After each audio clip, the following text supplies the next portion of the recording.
Hi hello నమస్తే welcome to our channel. ఈరోజు అయితే ఒక బిగ్ న్యూస్ రావటం అనేది జరిగింది. యూట్యూబర్ చందు సాయి మీద ఒక టాపిక్ రావటం అనేది జరిగింది.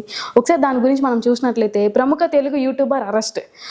ప్రముఖ యూట్యూబర్ చందు సాయి పోలీసులు అరెస్ట్ చేశారు. తనపై అత్యాచారం చేసి మోసం చేశాడని అతనిపై ఓ యువతి పోలీసులకు ఫిర్యాదు చేసింది.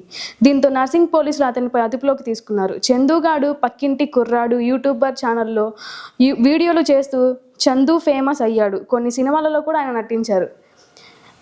ఇక్కడ యూట్యూబర్ చందు సాయి ఏం చేశాడంటే ఒక అమ్మాయి మీద అత్యాచారం చేయడం అనేది జరిగింది. అంటే ఒక రేప్ చేసేసి ఆ అమ్మాయిని రేప్కి గురి చేయడం అనేది జరిగింది. అంటే ఆయన ఒక పవన్ కళ్యాణ్ ఫ్యాన్ అని చెప్పుకుంటూ పవన్ కళ్యాణ్ యొక్క ఫిలాసఫీస్ని నేను నమ్ముతాను, పవన్ కళ్యాణ్ యొక్క వేదాంతాన్ని నేను పాటిస్తానని చెప్పి రెచ్చిపోయి వీడియోస్ని పోస్ట్ చేయడం, దాని గురించి ఆయన అసలు ఆడపిల్లలు అంటే ఇలా ఉండాలి అలా ఉండాలని చెప్పి ఒక వెనకాల ఒక బ్యాక్ బోన్ లాగా ఉండాలి, ఒక సపోర్ట్ ఇస్తాను అది అని చెప్పి వెరుకుతలకు వస్తూ ఈరోజు ఒక అమ్మాయిని అత్యాచారం చేయడం అనేది అసలు నాకే సిగ్గుచేటుగా ఉంది. అంటే అమ్మాయిలు అంటే అసలు ఏమనుకుంటున్నారు ఏంటో నాకైతే తెలియట్లేదు. కానీ అమ్మాయిలకి అసలు భద్రత లేదు, సురక్షత లేదు. అసలు ఆడపిల్లలు బయటికి రావాలంటేనే భయపడటం అనేది జరుగుతుంది. అలాంటి పరిస్థితుల్లో కూడా ఆడపిల్లలు బయటకు వచ్చి వాళ్ళ యొక్క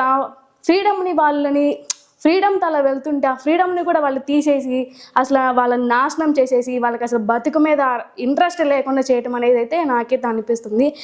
అసలు ఈ చందు సాయికి బుద్ధి జ్ఞానం ఏమన్నా ఉందో లేదో నాకైతే తెలియట్లేదు. కానీ అసలు మనిషితో పోల్చడం కంటే అసలు మృగంతో కూడా పోల్చడానికి కూడా అసలు అర్హతే లేదు అని నేనైతే చెప్పగలను. అసలు ఈ యొక్క న్యూస్ నేను చూడటం అయితే అసలు నాకే బాధాకరంగా ఉండటం అనేది జరిగింది. అసలు ఆయన వీడియోస్ని అయితే మేమైతే స్టేటస్లకి పెట్టుకోవడం, మోటివేషన్గా మేము తీసుకోవడం అనేది జరుగుతుంది. అసలు అలాంటి మోటివేషన్ స్పీచెస్ ఆయన ఇస్తున్నప్పుడైతే మాకే కొంచెం గూస్ బంప్స్ రావడం, కొంచెం మాకే అబ్బాబ్బాలే చెప్తున్నాడు కదా అని చెప్పి ఆశ్చర్యకరంగా ఉండే అలాగే చేసే ఒక వీడియోస్ని మేము ఎంతో మోటివేషన్గా తీసుకునే అతడు ఈరోజు ఒక ఆడపిల్ల మీద అసలు ఒక ఫ్రెండ్ ఇప్పుడు పార్టీకి పిలిస్తే వెళ్ళినంత మాత్రం అక్కడ లీనియన్స్ తీసుకోవాల్సిన అవసరం లేదు కదా. అసలు ఆ పిల్ల మీద ఇది చేయాల్సినంత అర్హత కూడా లేదు.